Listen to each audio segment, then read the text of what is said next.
সততা, নিরলস পরিশ্রম ও কর্মদক্ষতার মাধ্যমে এটিকে গড়ে তোলেন তিনি। এখানে কাজ করছেন বাংলাদেশের প্রায় 100 জন নির্মাণ শ্রমিক। আরব আমিরাত প্রতিনিধি মাহরুল্লাহ পাঠানো রিপোর্ট, জানাচ্ছেন আব্দুর রউফ। ২৪ বছর আগে বাগানের ভিসা নিয়ে আরব আমিরাতে আসেন ব্রাহ্মণবাড়িয়ার নবীনগর উপজেলার শফিকুল ইসলাম চৌধুরী।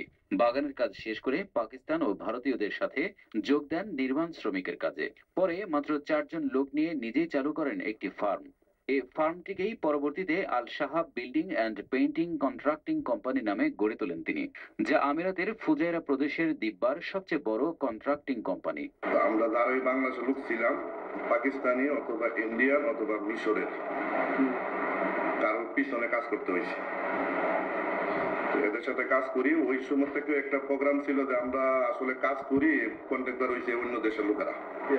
তা আমরা এরকম কোনো উদ্যোগ নিতে পারি না কেন? ওই সময় থেকে চিন্তা করা হইলো যে আসলে যদি সামনে কোনো সুযোগ সুবিধা হয় তো নিজে কোনো কিছু করার। বর্তমানে এখানে শতাধিক বাংলাদেশি শ্রমিক কাজ করছেন বলে জানান তিনি। আমার কোম্পানির লোক আছে আপনার 100। সবাই বাংলাদেশ থেকে কোনো কাজ শিখে আসবেন, আসলেই দেশের জন্য খুবই সুযোগ সুবিধা ভালো হয়। এই কোম্পানির অধীনে প্রায় 40টি প্রকল্প রয়েছে বলে জানান এর প্রধান প্রকৌশলী। কমার্শিয়াল, রেসিডেন্সিয়াল, তারপরে আপনার ইন্ডাস্ট্রিয়াল, সব মিলিয়ে প্রায় 40-এর কাছাকাছি হবে। এখানে কাজ করে শ্রমিকরাও জানালেন তাদের সন্তুষ্টির কথা। আব্দুর রউফ, দিগন্ত নিউজ ডেস্ক।